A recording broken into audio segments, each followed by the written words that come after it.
Na dati, hindi naman. Ngayon, SP na ako. Totoo yan. Bigla ako nagbago nung marinig ko siyang nag-speech. Dahil totoo naman lahat yung sinabi niya. Promise. Ay, maraming kailangan. Talagang maraming pagbabago.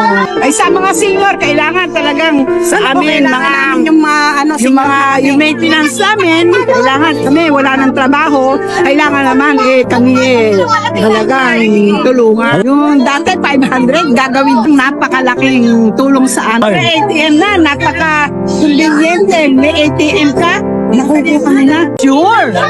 Kaya nga, talaga namang, hindi na ako magbabago. Pupuntahan ko sila, pero hindi na ako magbabago. Hindi totoo yung sinasabi si SB, bago o ganyan.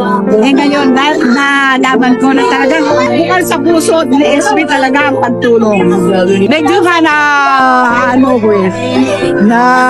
tatats ko dahil nga talagang tama yun. Sana pagiging niya at tuloy-tuloy ang kanyang pagsiservisyo.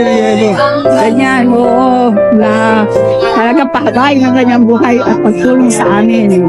Lalo na sa aming mga senior.